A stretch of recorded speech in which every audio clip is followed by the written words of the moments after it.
નમસ્કાર, ફરી સ્વાગત છે તમારું મારા બ્લોગમાં. અગાઉ આપણે જોયું હતું ઓર્ગેનિક ખેતી વિશે.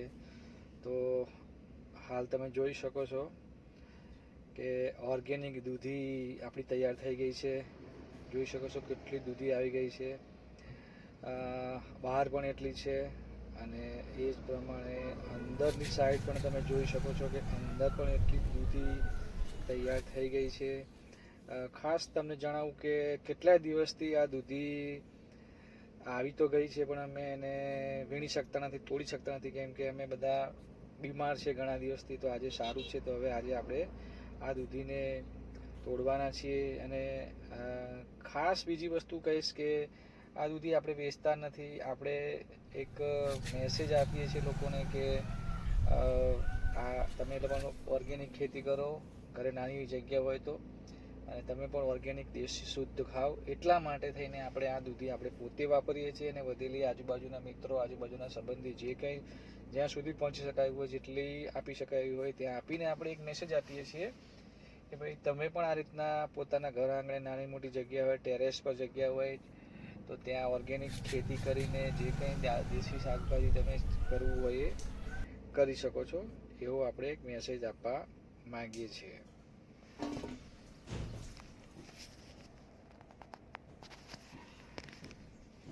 દૂધીની સાથે સાથે આપણી પાસે તમે જોઈ શકો છો કે ઓર્ગેનિક ભીંડા પણ છે.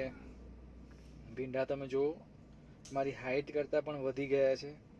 એટલા માટે વધી ગયા છે કે વરસાદ વધારે પડ્યો છે આ વખતે, અને ખાસ કરીને વરસાદની સાથે સાથે આપણી જમીન પણ એટલી સરસ છે કે આપણી જમીનમાં કોઈ પણ વસ્તુ તમે રોપો તરત થઈ જાય, અને એનો ફળદ્રુપતા જમીનની વધારે એટલે વિકાસ બી સારો થાય છે.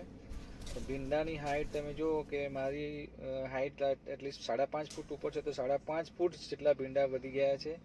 અને એના કારણે જ ભીંડામાં ભીંડા ઓછા આવી રહ્યા છે. મતલબ ભીંડા જેટલી ઊંચાઈ વધી ગયા છે એ પ્રમાણે વધારે ભીંડા બેસતા નથી. પણ ઓર્ગેનિક વસ્તુ ખાવાની સ્વાદ કંઈક અલગ જ હોય છે. આપણે સાથે સાથે ભીંડાની અંદર તમે જુઓ હજારીગલ જે ગલગોટા છે એના પણ છોડ રોપ્યા છે, કેમ કે એને ફૂલને આકર્ષાઈને પરાગનયન કરતી માખીઓ વધારે આવે તો ઉત્પાદન વધે. એટલા માટે આપણે આ વખતે પ્રયોગ કર્યો છે.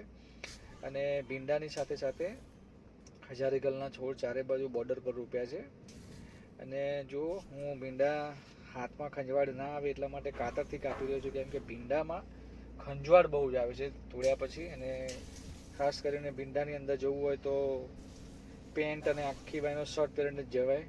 બાકી તમે અડધી બાયનો શર્ટ કે ટી શર્ટ પહેરીને ગયા તો સમજો કે ખંજવાળીને થાકી જાઓ ને શરીર આખું લાલ થઈ જાય. એટલે કાળજીપૂર્વક ભીંડામાં જવું પડે. જે ભીંડાની ખેતી કરતા હશે એ લોકોને તો ખબર જ હશે, પણ જો આપણી પાસે નાની એવી જગ્યા હોય તો તમે ઘર આંગણે આવું નાનું એવું ગાર્ડન બનાવીને આવી ઓર્ગેનિક ખેતી કરીને શુદ્ધ દેશી ખાઈ શકો છો. તમે જોઈ શકો છો ભીંડાને ફૂલ પણ આવી ગયેલા છે, અને ભીંડા પણ અમુક આવેલા છે. તો આપણે અત્યારે ભીંડા વીણવાનું કામ કરીએ. થોડા ઘણા જે હશે એ આપણે લઈને આપણે આજે ભીંડાનું શાક બનાવીશું. અને મને લાગે છે ત્યાં સુધી ભીંડામાં વધારે ભીંડા ઉતરે એવું લાગતું નથી, એટલે આપણે એને એકાદ વીકમાં કાઢી નાખીશું. અને શિયાળુ નવી કોઈ શાકભાજી આપણે કરવાનું વિચારી રહ્યા છે. એક નવી જ શાકભાજી શિયાળુ કે જે ઓર્ગેનિક જ કરીશું આપણે. અને આપણે શું કરવાના છીએ એ શાકભાજી ઓર્ગેનિક કઈ રીતે કરવાના છે એ જો તમારે જાણવું હોય તો તમે કોમેન્ટમાં લખી શકો છો. અમારા વિડીયો તમે સતત જોતા રહો અને શેર કરતા રહો, એટલે બીજા લોકોને પણ જો કદાચ આવું કિચન ગાર્ડન કરવું હોય, ઘર આંગણે દેશી શાકભાજી ઉગાડીને પોતે ખાવા માટે તૈયાર કરવું હોય, એના માટે માહિતી જોઈતી હોય, બિયારણ, ખાતર, આ તે માહિતી, તો એ મને કોમેન્ટમાં કહી શકે છે, જાણ કરી શકે છે. હું એમને માહિતી આપીશ. અને આવા જ વિડીયો જોવા માટે અમારા ચેનલને સબસ્ક્રાઈબ કરો, વિડીયો જોતા રહો. તો ફરી મળીશું આવા જ એક